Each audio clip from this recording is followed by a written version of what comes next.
these games signifying that college basketball is back, or was it ever gone?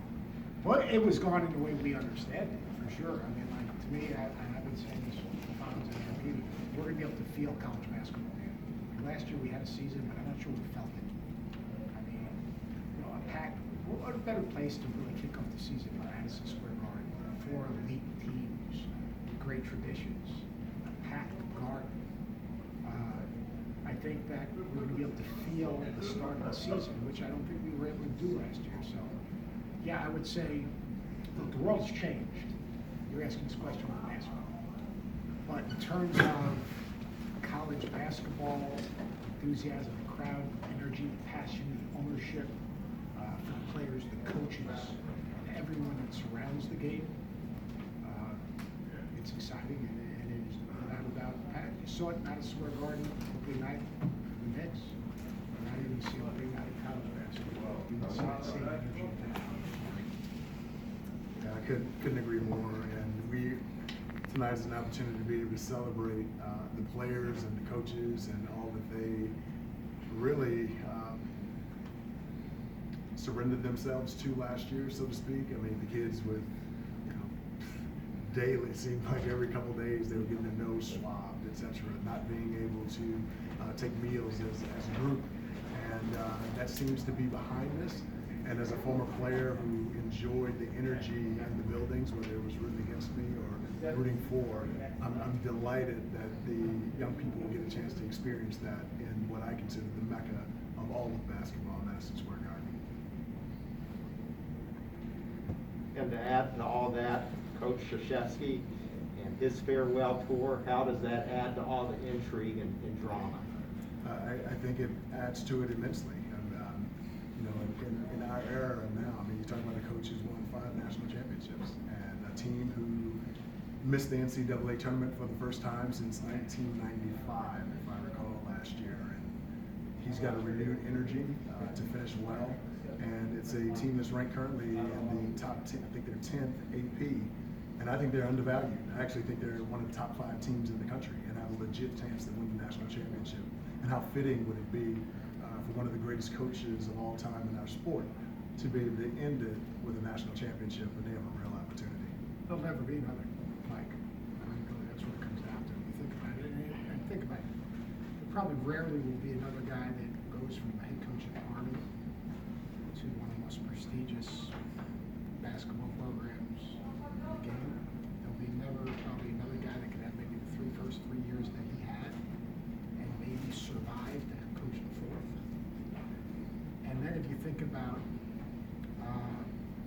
the consistency, it is really hard to be that good for that long because there's so many variables. There's a variable in terms of competition, there's a variable in terms of recruiting, there's a variable in terms of the change of the game, in terms of whether it's now NIL portal for one and dones, or the manner in which you build your program, the staff turnover.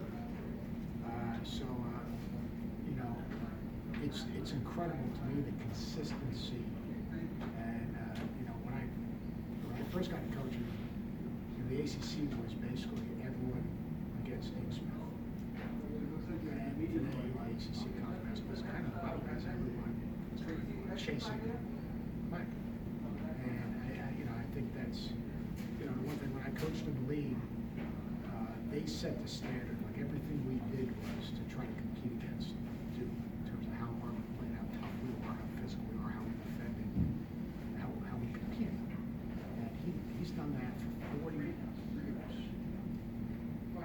40 years, which is more years than, not you, but most of you sitting here listening to me pontificate. So it's incredible, his longevity. How's that challenge? What do you guys think about Kentucky? It's obviously a different type of roster than we've seen. How do you think that they're going to be prepared for a moment like this that we're going to see tonight? I think what's going to help them this year is something that they missed last year, which is a speedy guard that can get downhill and create offense for himself and his teammates. And being able to get Severe Wheeler from Georgia was a huge game for Coach Cal. He's going to make the scoring a bit easier for all of the pieces that they have around them.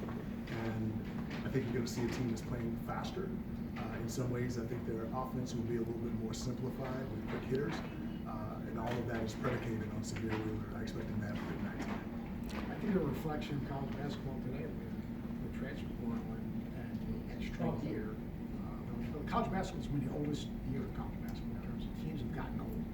They've gotten old because guys can transfer and be eligible right away. They've gotten old because certain guys have come back for a fifth or super senior year. And John's done a great job of basically filling the void in his roster. But more importantly, I mean, like, I know the Big Blue Nation doesn't want to hear this.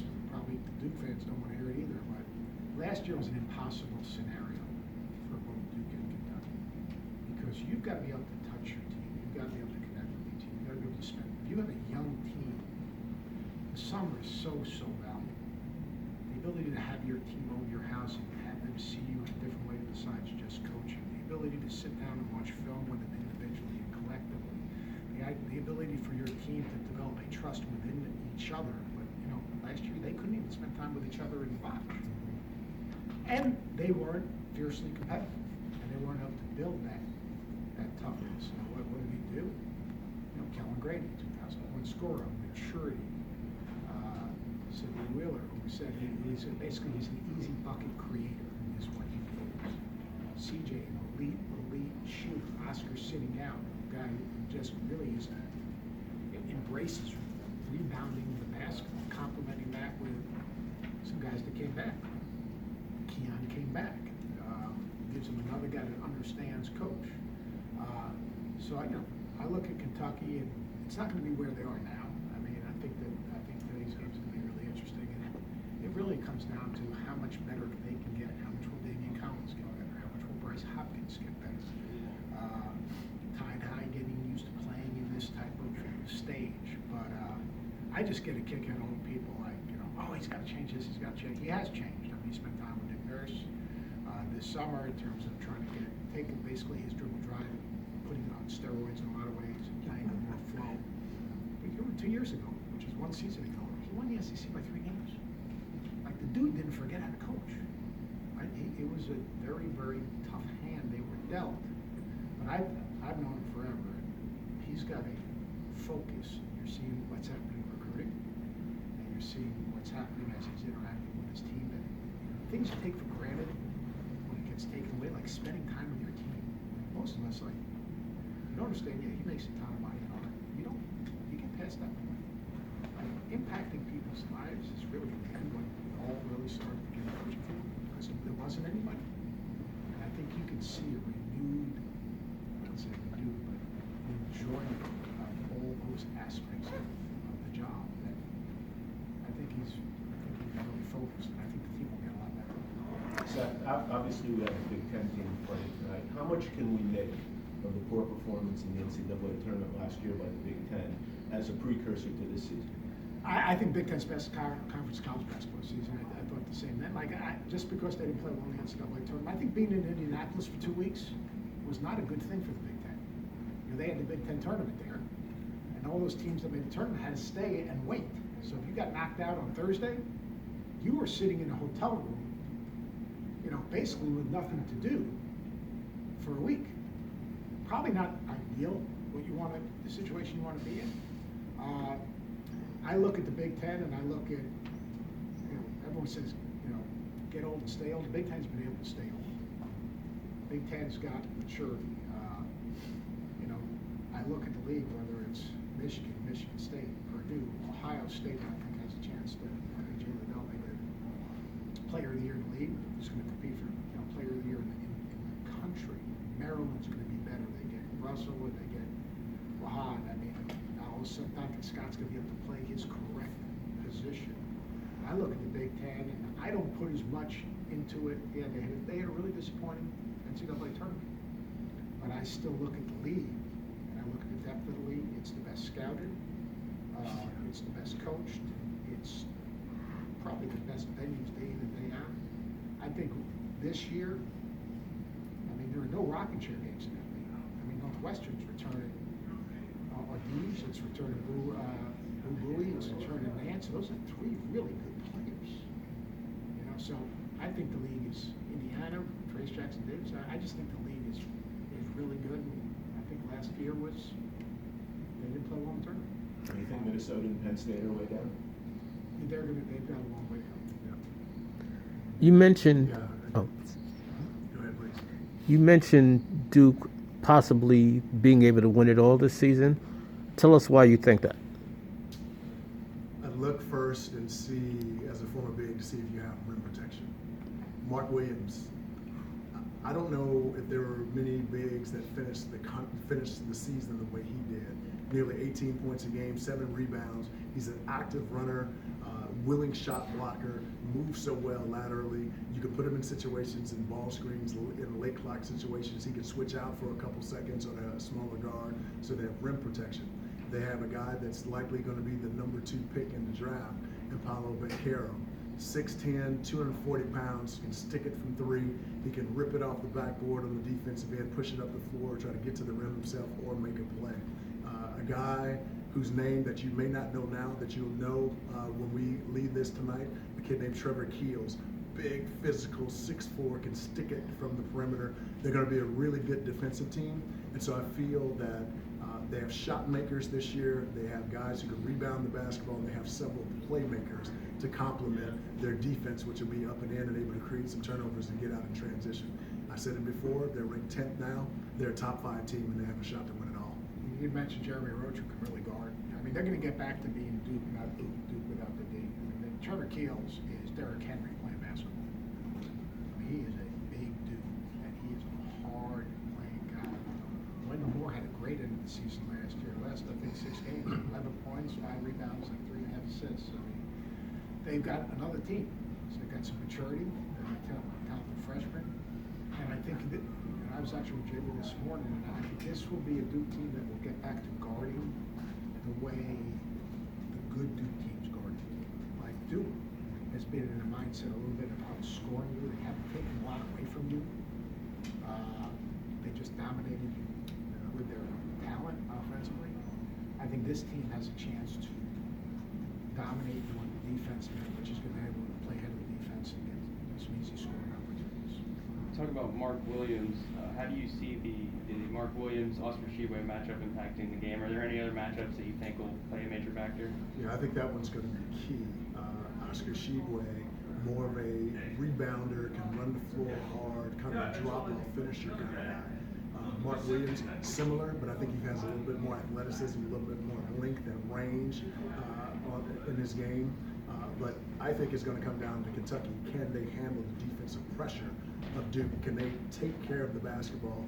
Duke's, this is my 13th season now with ESPN, and Duke, when they're at their best, they're able to play out in transition. They want to play fast. So the better Kentucky can take care of the basketball, it takes away the transition game. And the second thing is going to be shot selection.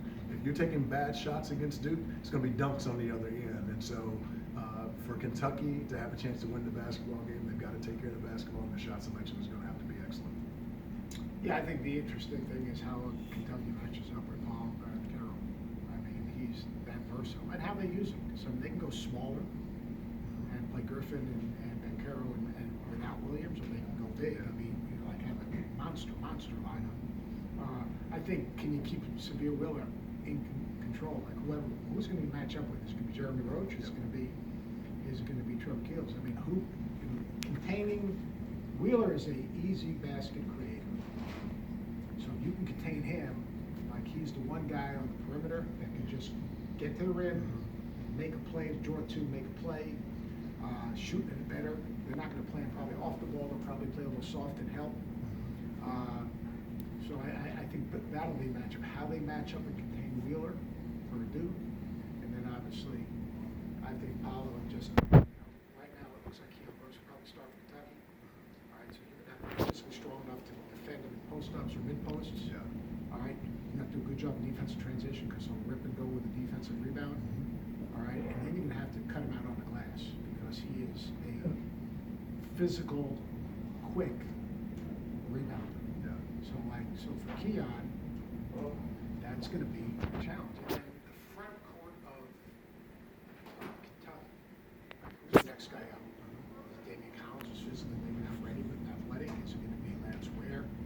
Are they Kentucky's. I mean, that's gonna be an interesting, I think, just to watch what Cal does with that front court situation. It'll be interesting. So if the game tonight stays at an up-tempo pace for all 40 minutes, do you think Kentucky can handle that? Do you think they can hang? If it stays in up-tempo pace, that means they're playing ahead of the defense also, which might be, quite honestly, to their advantage. If they can play ahead of the defense before defense gets set, that means it's Wheeler in open court. That means it's fan passes to Ty Washington. Like Ty and Keels could be a monster matchup. Yes. Could be a monster. If they go Roach on Wheeler, like that'll be a monster. That'll be a monster matchup. But if the game gets really up and down, and all of a sudden now it's advance pass, attack, kick, second pass, you know, that might be like this is a Kentucky team that's going to make shots. I don't admit, but they're going to make shots. I mean, you know, you look at the line, 2,000-point scorer, Kellen Gray, C.J. Frederick. Now he hasn't played in practice a lot. He's at 47% career three-point shooter.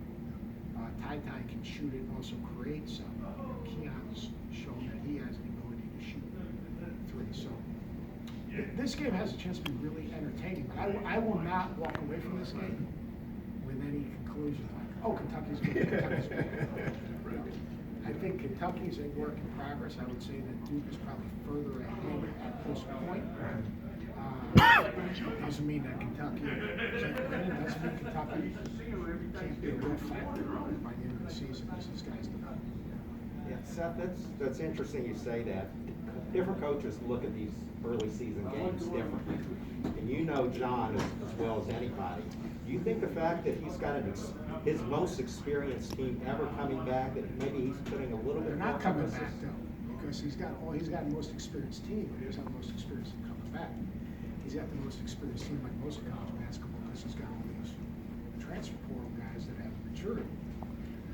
He's basically got, you know, Dante Allen, Oscar for half a year, and Keon.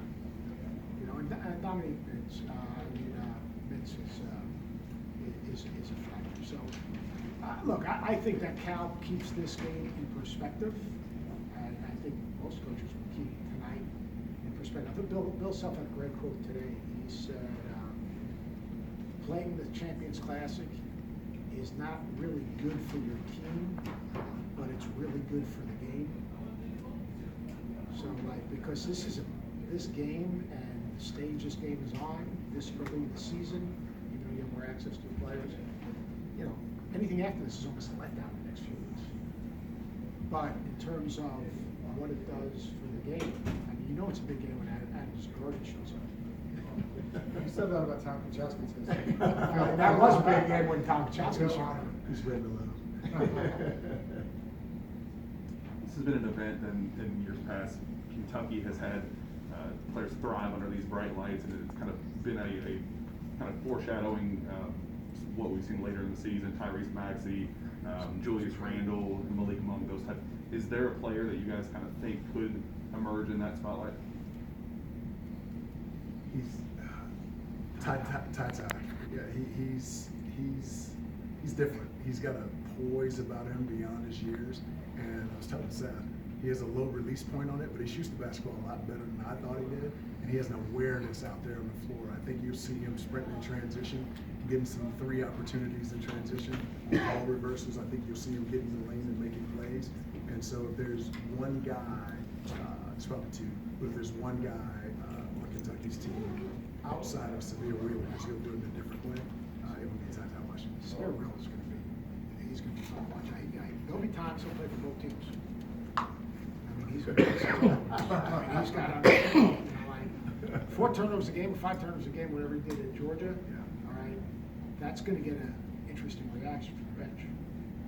If you guys, Kentucky guys, know, I mean, that's not going to go over him. But he's an easy bucket creator. He puts so much pressure on defense. And little guards have to have different ways to finish.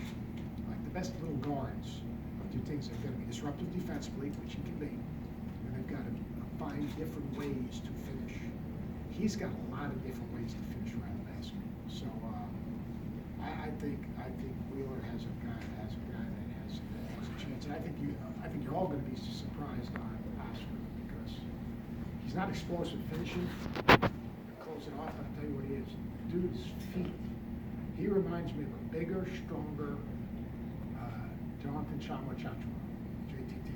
His feet defensively, his ability to get on the ball screen and then recover back, his ability to run rim to rim, his ability to get back in transition and then corral the ball. I was with them a little bit in the summer, and then, day before pro day, I watched a couple practices, and he's got incredible feet for a big son. Look, I just think it's going to be, I'm going to go back to the same thing. You're going to be able to feel college basketball today. Feel it for the first time in 18, 19, whatever. I was tracking the months. And man, that's a good feeling. And to have it here in Madison Square Garden, kind of like the renaissance of college basketball the way we know it. And I'm biased because I'm a New Yorker, but like to me, having, starting the season here in Champions here is like, we saw the playoffs last year with the Knicks. We saw the incredible first game at the Garden. Saw the NBA season. This is going to be the same environment. We're going to really feel the energy. It's going to be electric, and it's going to be like, this is what it feels like.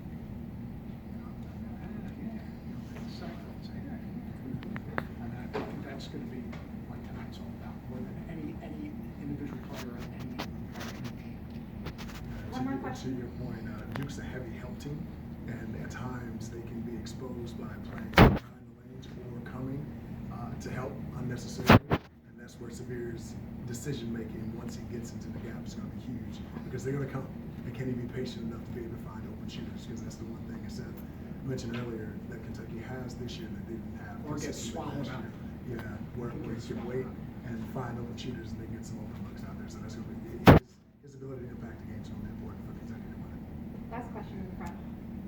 You talked about this being a good event for college basketball. I gotta ask you, how good is Dick Vitale for college basketball?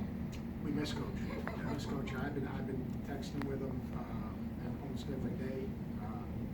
I joke around. I say if it wasn't any Coach Vitale, all us fire coaches wouldn't have anywhere to land, because he built a bridge for all of us to cross. But in talking to Coach, he made his spirit. I mean, he gets emotional, but his spirit is just—it's incredible. And obviously he's documented everything he's going through on his Twitter feed. But you notice he always has that same tweet after about talking about the people that don't have everyone's prayers, don't have this tremendous support that he has. And that's Coach. Like, I know everyone else sees Dick and B. He recruited my brother when I was a senior in high school. He was an assistant at Rutgers. I've known him since I'm about 13 years old.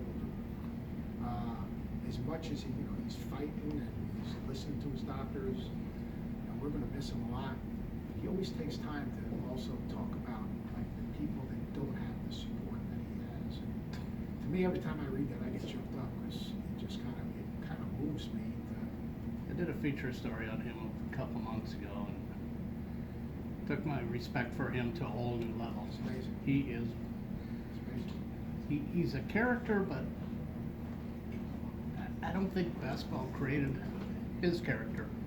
He's maintained his character through his whole life. From his upbringing, he is left who his he is. wife in the car when he did a home visit with me and my brother. And my mom turned to me and said, Seth, Coach Shep, there's a woman you coach my town's car. That was Lorraine. All of a sudden, brought her out of the car, and I was sitting there. He's an amazing man. That's what comes out to him. He really is. And he's fighting like hell. And he's incredible. Simply said for me is the growth of our collegiate game. If you think of college basketball, you think Dick Vitale, and I'm not certain. I'm confident that our game in terms of its notoriety and popularity wouldn't be where it is right now if it weren't for Dick Vitale. Great. Enjoy the games. Thanks. Thank you. Thank you.